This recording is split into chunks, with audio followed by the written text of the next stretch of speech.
প্রিয় শ্রোতা, আসসালামু আলাইকুম। আজকে আমরা পবিত্র কোরআনে বর্ণিত একজন নবী ঈসা মসিহ অর্থাৎ হজরত ঈসা আলাইসাল্লাম সম্পর্কে শুনব। প্রথমে আমরা হজরত ঈসা আলাইসাল্লামের জন্ম সম্পর্কে শুনি।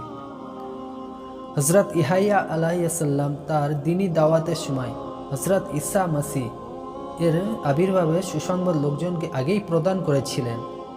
ইহাইয়া আলাইসাল্লাম লোকেদেরকে বলেছিলেন, আমি ইলিয়া নই, নবীও নই এবং ঈসা মাসিহও নই, বরং আমি ঈসা মাসিহের আগমনের সুসংবাদ বাহক এবং সুসংবাদ প্রদানকারী মাত্র। আর ইহুদিরা নিজেদের পূর্বপুরুষ এবং আম্বিয়া কেরামের বর্ণনার মাধ্যমে যেসব আম্বিয়া কেরামের আবির্ভাবের অপেক্ষায় ছিল, হজরত ঈসা আলাইসাল্লাম তাদের একজন। পবিত্র কোরআনে হজরত জাকারিয়া আলাইসাল্লাম ও ইহাইয়া আলাইসাল্লামের নবুয়াতকে হজরত ঈসা আলাইসাল্লামের নবীরূপে আগমনের ভূমিকা সাব্যস্ত করে ইহাইয়া আলাইসাল্লামকে হজরত ঈসা আলাইসাল্লামের আগমন বার্তার ঘোষক এবং সুসংবাদকারী বলে আখ্যায়িত করেছে। হজরত ঈসা মাসিহ বাপ ছাড়া আল্লাহ তাআলার বিশেষ কুদরতে জন্মগ্রহণ করেন। কোরআনে তাকে কালামতুল্লাহ বলে অবহিত এজন্যই করা হয়েছে। আল্লাহ পবিত্র কোরআনে সূরা আলে ইমরান, সূরা মারিয়াম, সূরা আম্বিয়া, সূরা তাহারিমে তার জন্ম বৃত্তান্ত বিস্তারিত আলোচনা করেছেন। সূরা আলে ইমরানে আল্লাহ পাক ইরশাদ করেন, আর যখন ফেরেশতারা মারিয়ামকে বলেন, হে মারিয়াম, আল্লাহ আপনাকে তার কালেমার সুসংবাদ দিচ্ছেন, তার নাম হবে মসিহ ঈসা ইবনে মারিয়াম। তিনি ইহ পরকালে সম্মানিত এবং আমাদের নৈকট্য প্রাপ্ত হবেন এবং তিনি মানুষের সাথে কথা বলবেন দোলনা থাকায় অবস্থায় ও প্রাপ্ত বয়সে। তিনি নেককার পুণ্যশীলদের মধ্যে হতে হবেন। মারিয়াম বলেন, কেমন করে আমার সন্তান হবে যেখানে কোনো পুরুষ আমাকে স্পর্শ করেনি? ফেরেশতারা বলেন, আল্লাহ যা চান এভাবেই সৃষ্টি করেন। তিনি যখন কোনো কিছু নির্দেশ করেন তখন বলেন হয়ে যাও, অমনি হয়ে যায়। আর আল্লাহ তাকে কিতাব, হিকমত, তওরাত ও ইনজিল ইলম দান করবেন এবং তিনি বনি ইসরায়েলের প্রতি আল্লাহর রসুল হবেন। হযরত ঈসা ইবনে মারিয়ামের জন্ম সম্পর্কে আল্লাহ পাক সূরা মারিয়ামে ইরশাদ করেন, হে নবী, আপনি কিতাবে মারিয়ামের বিশেষ উল্লেখ করুন। যখন তিনি পূর্ব দিকে এক স্থানে ছিলেন, তিনি স্বীয় পরিবারের লোকদের থেকে আলাদা হলেন। তারপর তিনি তাদের থেকে পর্দা করলেন। অতঃপর আমি তার কাছে স্বীয় ফেরেশতা পাঠালাম এবং ফেরেশতা এক পূর্ণ মানব আকৃতিতে তার কাছে আসলো। মারিয়াম তাকে দেখে ঘাবড়ে গেল, বলল, তুমি যদি ভালো মানুষ হও তাহলে রহমান আল্লাহর নামে তোমার থেকে আশ্রয় চাই। ফেরেশতা বলল, আমি আপনার রব কর্তৃক এজন্য প্রেরিত হয়েছি যে আপনাকে একজন পুণ্যশীল পুত্র সন্তান দান করব। মারিয়াম বলেন, কি করে আমার সন্তান হবে? আমাকে তো না কোনো পুরুষ স্পর্শ করেছেন, না আমি ব্যভিচারিণী। ফেরেশতারা বলল, এমনটাই হবে। আপনার রব বলেছেন, এটা আমার জন্য কোনো কঠিন কাজ নয় এবং এটা এজন্য হবে যে তাকে মসিহ, আমি মানুষের জন্য নির্দেশন এবং আমার রহমত করব। আর এটা এমন বিষয় যা হওয়ার সিদ্ধান্ত হয়ে গেছে। সূরা মারিয়াম আয়াত 16 থেকে 19। এই আয়াতে হজরত ঈসা আলাইসাল্লামের জন্মাবস্থা সম্পর্কে বলা হয়েছে। তার জন্মের বিষয়টি যা আল্লাহ সিদ্ধান্তকৃত। আল্লাহ বিশেষ এক পদ্ধতিতে তাকে অস্তিত্ব আনয়নের সিদ্ধান্তের কথা হজরত মারিয়াম আলাইসাল্লামকে অবহিত করার লক্ষ্যে স্বীয় ফেরেশতা হজরত জিবরাইল আলাইসাল্লামকে তার কাছে পাঠান। তিনি হজরত মারিয়াম আলাইসাল্লামের কাছে আগমন করে আল্লাহর সিদ্ধান্তের কথা তাকে অবগত করিয়া এক নেক সন্তানের বার্তা পাঠান। তিনি মারিয়াম আলাইসাল্লামকে সুখবর ও প্রদানান্তে তার বক্ষে ফু মারেন। এভাবেই আল্লাহর কালামে তার মাঝে অবস্থান নেয়। এদিকে সময় অতিক্রম হচ্ছে আর অপরদিকে হজরত মারিয়াম আলাইসাল্লাম দুশ্চিন্তা, তার দুর্ভাবনা বাড়ছে। কেননা দিন গড়ানোর সাথে সাথে তিনি নিজের মাঝে মানব অস্তিত্ব অনুভব করছেন। প্রচলিত ও সাধারণ নিয়মে ব্যতিক্রম বাপ ছাড়া সন্তান। আল্লাহর কুদরতে যেখানে পিতামাতা ছাড়া হজরত আদম আলাইসাল্লাম সৃষ্টি হয়েছেন, সেখানে কেবল পিতা ছাড়াও সন্তান জন্ম নেওয়া সম্ভব। মারিয়াম আলাইসাল্লাম এ কথা মনে করে বিশ্বাস করলেও সমাজে সাধারণ লোকদের কি বলে আশ্বাস করবেন? তারা তো তার প্রতি জেনার অপবাদ আরোপ করবে, আর নিয়মের বিপরীত অবস্থায় কারণে যুক্তি অপবাদকারীদের অনুকূলেই থাকবে। ইত্যকার দুশ্চিন্তা আর দুর্ভাবনায় হজরত মারিয়াম আলাইহিসসালাম একেবারে ভেঙে পড়েন। আল্লাহর ফেরেশতার মাধ্যমে তাকে সান্ত্বনা প্রদান ও আশ্বাস করতে থাকেন। গর্ভধারণ পরবর্তী অবস্থায় করণীয় বিশেষ সম্পর্কে আল্লাহ তাআলা ইরশাদ করেন, অনন্তর অনাগত সন্তান গর্ভস্থিত হল, অতঃপর তিনি দূরে চলে গেলেন। অনন্তর প্রসব বেদনা তাকে এক খেজুর বৃক্ষের তলে নিয়ে গেল। তিনি বলেন, হায়, যদি এর পূর্বেই আমার মরণ হতো আর লোকজন যদি আমার অস্তিত্ব একেবারে ভুলে যেত। তখন এক ঘোষক নিচে থেকে আওয়াজ দিল, আপনি চিন্তিত হবেন না, আপনার রব আপনার নিম্ন দেশে ঝর্ণা প্রবাহিত করে দিয়েছেন, আর আপনি খেজুর শাখা ধরে নিচের দিকে ঝাঁকি দিন, এতে তাজা এবং পাকা খেজুরসমূহ আপনার উপর পতিত হবে। আপনি পানাহার করুন, চক্ষু শীতল করুন, অতঃপর যদি কোনো মানুষ দেখেন তবে ইশারায় বলে দেবেন, আমি আল্লাহর উদ্দেশ্যে রোজা মান্যত করছি, অতএব আমি আজ কারো সাথে কথাবার্তা বলতে পারি না।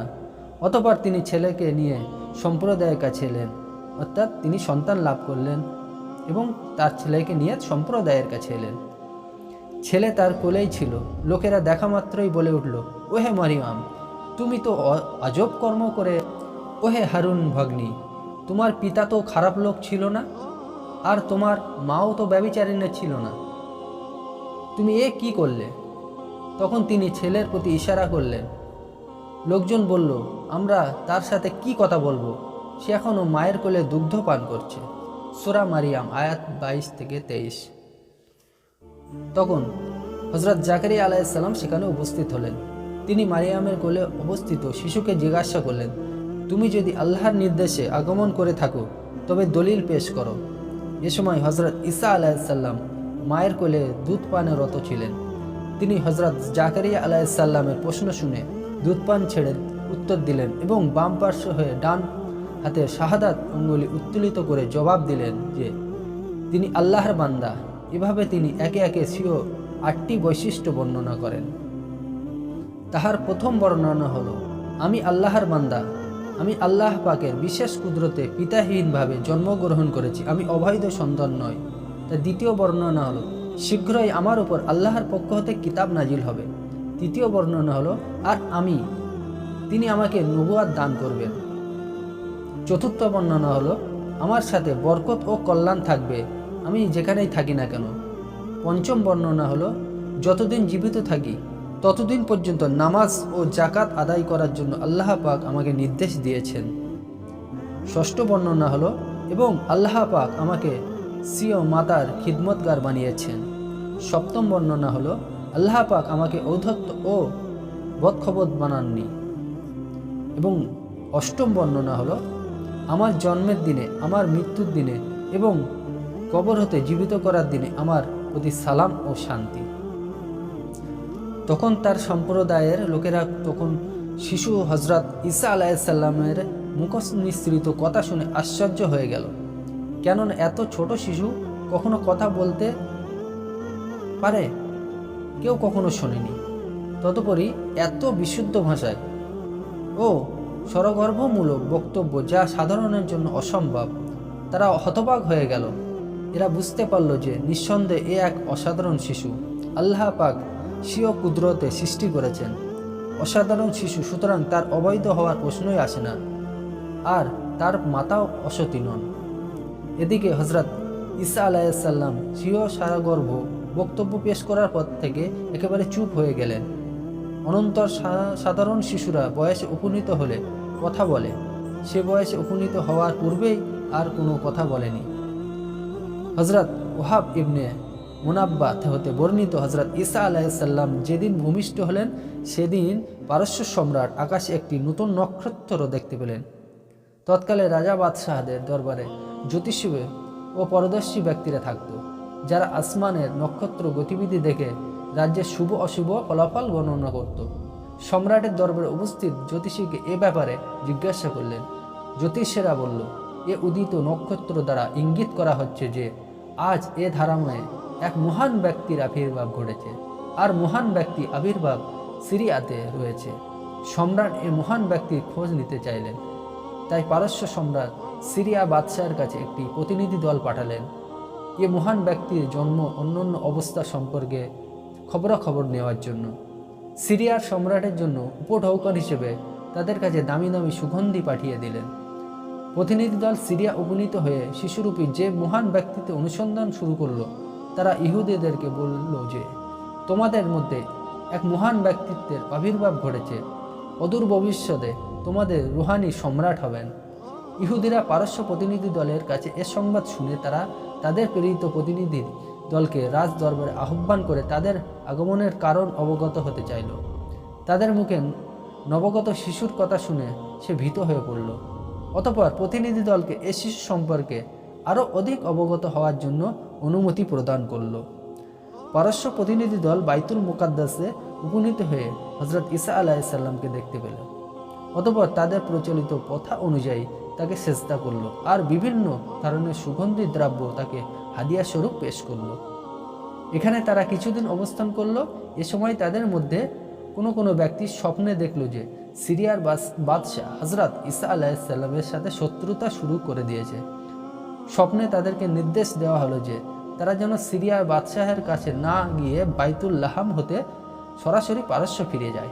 পরের দিন তারা সিরিয়া ত্যাগ করে পারস্য ফেরত যাওয়ার সিদ্ধান্ত করল। বাইতুল মুকাদ্দাস ত্যাগকালে তারা হজরত মারিয়ামকে তাদের স্বপ্নের কথা খুলে বলে। তাকে পরামর্শ দিলে যে মনে হচ্ছে ইহুদিদের সম্রাটের মনে দুরসম্ভি আছে, সে তার সাথে দুশ্মনী শুরু করে দিয়েছে, সুতরাং এ অবস্থায় তাকে কোনো নিরাপদ স্থানে নিয়ে যাওয়া উত্তম। তাদের এই পরামর্শের পর হজরত মারিয়াম প্রাণপ্রিয় শিশু পুত্রকে নিয়ে মিশর গমন করলেন। সেখানে তার যে সকল আত্মীয় স্বজন বসবাস করত তাদের কোনো একজনের কাছে রইলেন। অনন্তর হজরত ঈসা আলাইহিসসালাম তখন 13 বছর বয়সে উপনীত হন। তখন হজরত মারিয়াম আলাইহিসসালাম তাকে নিয়ে পুনরায় বাইতুল মুকাদ্দাসে প্রবর্তন করেন। হজরত ঈসা আলাইহিসসালামের রিসালাত কিভাবে হলো সেটা আমরা শুনব। হজরত ঈসা আলাইহিসসালামের জন্মের পূর্বে বনি ইসরায়েলরা এমন কোনো খারাপ কাজ ছিল না যা তারা লিপ্ত হয়নি। ইমানি আমলি উভয় ধারণে গুমরাহি ও পথভ্রষ্টতার কেন্দ্র ছিল বনি ইসরায়েলরা। এমনকি তারা তাদের প্রতি প্রেরিত নবীদেরকে হত্যা করতেও দ্বিধা করেনি। এসব হত্যাকাণ্ড সংঘটিত হয়েছিল হজরত ঈসা ইবনে মরিয়ামের নবুয়ত লাভের সামান্য কিছু সময় পূর্বে। তার নবুয়ত লাভের পূর্বে ইহুদিরা শিরক ও কুপ্রতা তাদের দিন মাযহাবের অংশ বলে গণ্য করত। ধোঁকাবাজি, হিংসা, বিদ্বেষ, দুশ্মনী প্রভৃতি অপকর্ম করে নিজেদেরকে লজ্জিত তো মনেই করত না, বরং এসব কাজ করে তারা নিজেকে গৌরব ও ধন্য মনে করত। তাদের আলেম ও পাদ্রী জাগতিক লোভ লালসা বশবর্তী হয়ে আল্লাহর কিতাব পর্যন্ত পরিবর্তন করে ফেলেছিল। তাদের অবস্থা এমন ন্যাক্কারজনক ছিল যে তারা অর্থের বিনিময়ে হালালকে হারাম আর হারামকে হালাল পর্যন্ত করতে তারা ত্রুটি করত না। এমনকি এক অন্ধকারাচ্ছন্ন পরিস্থিতিতে হজরত ঈসা আলাইহিসসালামের আগমন ঘটে। তিনি এসেই ঘোষণা করে দিলেন যে আমি আল্লাহর রসুল। সাথে সাথে পুরো সম্প্রদায়ের মধ্যে হুলস্থুল পড়ে গেল। তিনি ইহুদিদের পাদ্রী, সাধারণ লোক, এমনকি সম্রাটের কাছে পর্যন্ত সত্যের পয়গাম শুনতে থাকেন।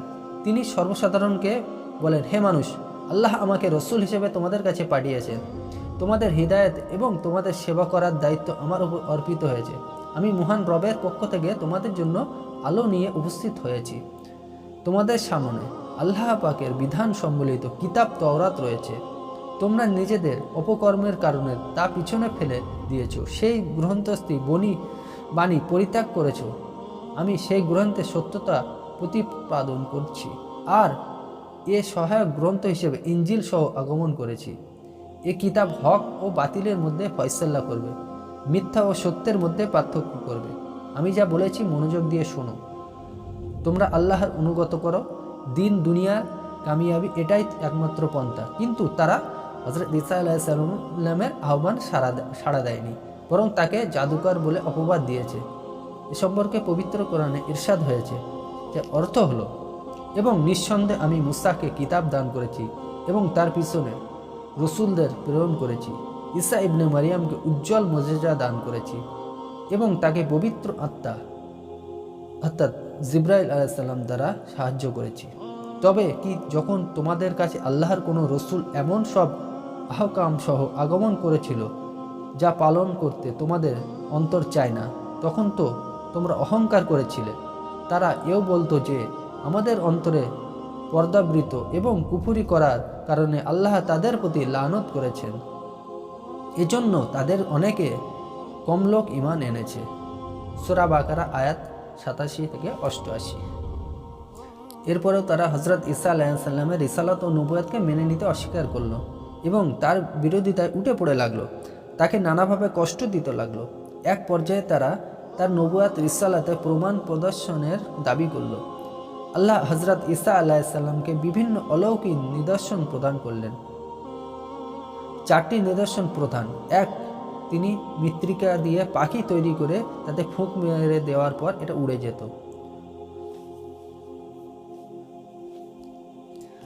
কথিত আছে কারো কারো মতে তিনি বাদুড় তৈরি করতেন, কেননা বাদুড়ের ডানাতে পালক নেই। ইহুদিরা যখন তাকে পাখি বানিয়ে দিতে বলল, তখন তিনি কাদা মাটি দিয়ে একটি বাদুড়ের আকৃতি বানালেন, অনন্তর তাতে ফুঁক দিলেন, তৎক্ষণাৎ তা উড়ে যেতে লাগলো। কথিত আছে যে মানুষের দৃষ্টি যতদূর পর্যন্ত যায় পাখিটি উড়ে ততদূর পর্যন্ত গিয়েছিল, এরপর মরে মাটিতে পড়ে গিয়েছিল। এর কারণে উল্লেখ করতে গিয়ে অনেকে বলেন যে আল্লাহর সৃষ্টি ও মানুষের সৃষ্টির মধ্যে ব্যবধান সৃষ্টি এজন্যই এমন হয়েছিল। তিনি জন্মন্ত ও শ্বেত রোগী ভালো করতে পারতেন। পবিত্র কোরআনে ইরশাদ হয়েছে, আমি জন্মন্ত ও শ্বেত রোগী ভালো করতে পারি। তিনি এ ধরনের রোগী দেখলে তিনি তার রোগ আরোগ্য দোয়া করলে আল্লাহ পাক তাকে সুস্থ করে দিতেন। এ সুসংবাদ চতুর্দিকে ছড়িয়ে পড়লে রোগীরা দলে দলে তার কাছে আসত। এক বর্ণনা আছে যে কোনো দিন 50,000 রোগী পর্যন্ত জড়ো হয়ে যেত। তারা তার কাছে আসতে পারত না। সংবাদ পেলে তিনি নিজেই সে রোগীর কাছে গমন করতেন। তিনি আল্লাহর অনুমতিতে মৃত ব্যক্তিকে জীবিত করতে পারতেন। তিনি বলেন, এবং আমি আল্লাহর অনুমতিতে মৃতকে জীবিত করতে পারি। সূরা আল ইমরান।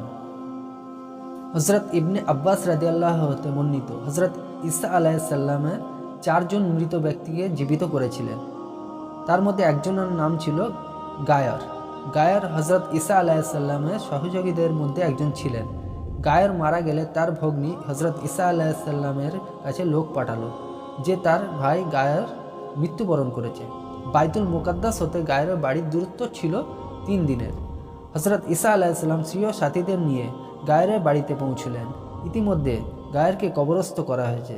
তিনি গায়রের বোনকে বললেন, আমাকে তার সমাধিস্থলে নিয়ে চলো। গায়রের ভগ্নী হযরত ঈসা আলাইহিস সালাম তার সাথীদেরকে নিয়ে গায়রের সমাধিস্থলে নিয়ে গেল। হযরত ঈসা আলাইহিস সালাম তার সমাধির পাশে দাঁড়িয়ে আল্লাহর কাছে দোয়া করলেন। আল্লাহ তাকে জীবন্ত করে দিলেন। গায়ের কবর হতে বের হয়ে আসলো। অতঃপর সে বহুদিন জীবিত ছিল, এমনকি সে সন্তানের জনকও হয়েছিল। হযরত ঈসা আলাইহিস সালাম দ্বিতীয় যে ব্যক্তিকে জীবিত করেছিলেন সে ছিল একজন বৃদ্ধার পুত্র। তাফসীর গ্রন্থে তার নাম উল্লেখ না করে বৃদ্ধার পুত্র বলা হয়েছে। তার মৃত্যুর পর তাকে খাটে রাখা হয়েছিল। লোকজন তার খাট বহন করে কবর দিতে চলেছিল। হযরত ঈসা আলাইহিস সালাম এ পথ দিয়ে যাচ্ছিলেন। তিনি মৃত ব্যক্তির জন্য দোয়া করলেন। আল্লাহর ইচ্ছায় সে জীবন ফিরে পেল। বৃদ্ধার পুত্র কাফন পরিহিত অবস্থায় উঠে খাটে বসে পড়ল। অতঃপর খাট মাটিতে রাখা হলো। বৃদ্ধার পুত্র কাফনের ভিতর হতে বের হয়ে আসলো। এ কাপড় পরিধান করে স্বীয় পরিবার পরিজনের কাছে প্রবর্তন করল। অতঃপর সে বহুদিন পর্যন্ত জীবিত ছিল, এমনকি তার সন্তানাদিও হয়েছিল। তৃতীয় যে ব্যক্তিকে জীবিত করা হয়েছিল সে ছিল ট্যাক্স আদায়কারী পুত্র। তার মৃত্যুর হলে হযরত ঈসা আলাইহিস সালাম তার জন্য দোয়া করেছিলেন। আল্লাহ তাকে পুনরায় জীবিত করে দিয়েছিলেন। তার দ্বারা জীবিতদের মধ্যে চতুর্থ ব্যক্তি হলেন হযরত নূহ আলাইহিস সালামের পুত্র শাম। হযরত ঈসা আলাইহিস সালামের তার কবরের পাশে এসে ইসমে আজম পাঠ করেন, তার জন্য দোয়া করলেন। শাম কবর হতে বের হয়ে আসলেন। তার মাথার অর্ধেক চুল পাকা ছিল, অথচ তার সময়ে দুনিয়াতে বার্ধক্যকালেও মানুষের চুল পাকত না। হযরত ঈসা আলাইহিস সালাম তার চুল পাকা দেখে আশ্চর্য হয়ে তার চুল পাকার কারণ জিজ্ঞাসা করলেন। তিনি বলেন যে কিয়ামতের ভয়ে তার চুল পেকে গিয়েছে। চতুর্থ নিদর্শন হলো লোকেরা কি খেয়েছে বা কি খাবে এবং কি সঞ্চয় করবে তা বলে দিতে পারতেন। এ সম্পর্কে পবিত্র কোরআনে এসেছে, যার অর্থ হলো, তোমরা যা আহার করো এবং তোমাদের ঘরে যা সঞ্চয় করে রাখা, আমি সে সম্পর্কে তোমাদেরকে খবর দিতে পারি। সূরা আল ইমরান।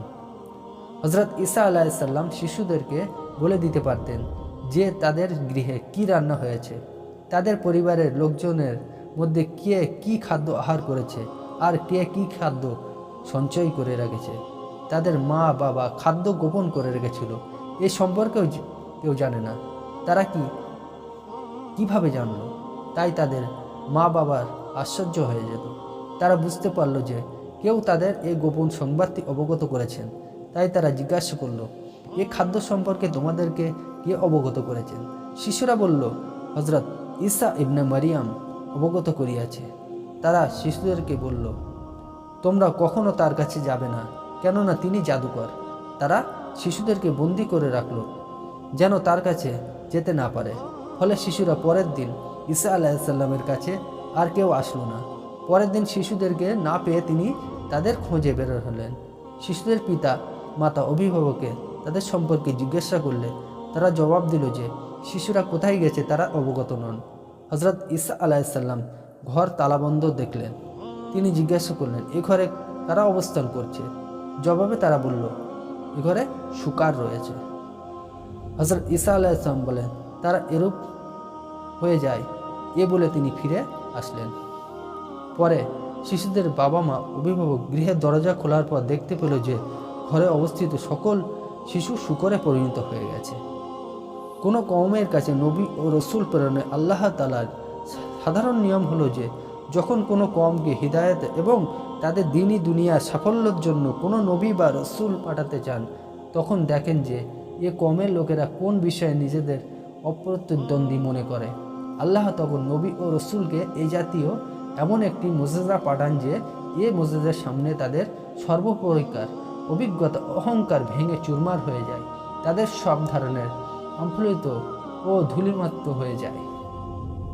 যেমন হযরত ইব্রাহিম আলাইহিসসালামের যুগে তৎকাল লোকজন প্রতিটি নক্ষত্রকে এক একটি দেবতা বলে জানত। তন্মধ্যে সূর্যকে সবচেয়ে বড় দেবতা বলে মনে করত, কেননা সূর্যে আলো এবং উত্তাপ উভয় রয়েছে। আর পৃথিবীতে অগ্নিকে সূর্যের বিকল্প ধারণ করা তারা অগ্নি পূজা করত। সুতরাং অগ্নি তাদের কাছে মূল জিনিস। হযরত ইব্রাহিম আলাইহিসসালামকে অগ্নিকে নিক্ষেপ করার ঘটনার মাধ্যমে তাদেরকে প্রদর্শন করলেন যে তাদের কাছে সর্বাধিক প্রভাবশালী বস্তু অগ্নি। হযরত ইব্রাহিম আলাইহিসসালামকে কাছে প্রবাহহীন ও কর্মহীন, বরং অগ্নি যেখানে হযরত ইব্রাহিম আলাইহিসসালামকে পুড়িয়ে ভস্ম করে দেওয়ার কথা, যেখানে তাকে পরম শান্তিতে অবস্থান করার ব্যবস্থা করে দিয়েছিল। অগ্নি হতে অক্ষত দেহ বের হয়ে তিনি ঘোষণা করলেন তারা জীবনের পরম শান্তি তিনি আগুনের ভিতরে পেয়েছেন।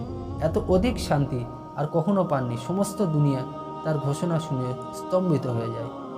তদ্রূপ হযরত মুসা আলাইহিসসালামের যুগে মিশরবাসী জাদুকারী বিদ্যায় তারা নিজেদেরকে অপ্রতিদ্বন্দ্বী মনে করত। আল্লাহ পাক হযরত মুসা আলাইহিসসালামকে এমন এক মুজিজা দান করলেন যা মিশরের 70,000 সেরা জাদুকারের সমস্ত উপকরণ গিলে নিঃশেষ করে ফেলল। হযরত ঈসা আলাইহিসসালামের যুগে পদার্থবিদ্যা ও চিকিৎসা বিজ্ঞানের চর্চা খুব বেশি হয়েছিল। এমনকি তাদের এমনও চিকিৎসা ছিল যারা দাবি করত যে এটা এই রোগের ঔষধ, এটা ব্যতীত অন্য কোনো ঔষধ হতেই পারে না। তারা চিকিৎসা বিজ্ঞানে নিজেদেরকে অপ্রতিদ্বন্দ্বী মনে করত।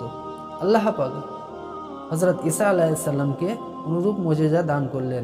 চিকিৎসা ক্ষেত্রে তারা যতই উন্নতি কথা বলুক না কেন, জন্মলগ্নে ভালো করা এবং মৃত্যু ব্যক্তিকে বা মৃত্যু মানুষকে জীবিত করার ক্ষমতা তাদের ছিল না। আল্লাহ পাক হযরত ঈসা আলাইহিসসালামকে উভয় ক্ষমতা দান করলেন। তদুপরি তিনি বিনা ঔষধেই এটা করতেন, এজন্য তার মুখের কথাই যথেষ্ট। তারা হযরত ঈসা আলাইহিসসালামের এই কার্য দেখে হতবাক। চিকিৎসা ক্ষেত্রে তাদের উন্নতির দর্প ভেঙে চুরে চুরমার হয়ে গেল। কিন্তু এরপর এই হতভাগ্য সম্প্রদায় তার আহ্বানে সাড়া দিল না। তারা নিদর্শন সমূহ দেখে অবজ্ঞার সুরে অস্বীকার করল, তাকে প্রকাশ্য জাদুকর বলে অপবাদ দিতে লাগলো। এ সম্পর্কে পবিত্র কোরআনে এসেছে, অতঃপর যখন তিনি নিদর্শন সমূহ নিয়ে তাদের কাছে আসলেন, তখন তারা বলল যে এটা তো সুস্পষ্ট জাদুকারী প্রভাব। সূরা সাফ আয়াত 6। হযরত ঈসা আলাইহিসসালামের শিক্ষা। এ অবস্থায় হযরত ঈসা আলাইহিসসালাম ইনজিলের এবং প্রকাশ্য নিদর্শনসমূহের মাধ্যমে বনি ইসরায়েলদেরকে 70 দিন শিক্ষা দিতে থাকেন। তওরাতের যে শিক্ষা তারা ভুলে গিয়েছিল, তিনি তাদেরকে এটা স্মরণ করিয়ে দিয়ে তাদের মৃত অন্তরকে সজীব করে তুলেছিলেন। তার এ প্রচেষ্টার ফলে বনি ইসরায়েলদের কিছু লোক 70 দিনের অনুসারী হয়েছিল, কিন্তু অধিকাংশই নিজেদের হঠধর্মিতার কারণে আল্লাহ ও তার রসুলের পথে অনুসরণে বিরত রইল। যারা তার অনুসরণ করেছিল, তিনি তাদের ঈমান, তাওহীদ, আখিরাত ও হাসরের কথা বুঝিয়ে বুঝিয়ে এবং তাদেরকে প্রশিক্ষণ দিয়ে তাদের মধ্যে উত্তম গুণাবলী সৃষ্টি ও গঠনের প্রয়াস চালিয়েছিলেন। আর সাধারণভাবে সকলে তওরাত ও ইনজিলের বিধান অনুযায়ী ও অনুসারী হওয়ার জন্য আহ্বান করেছিলেন।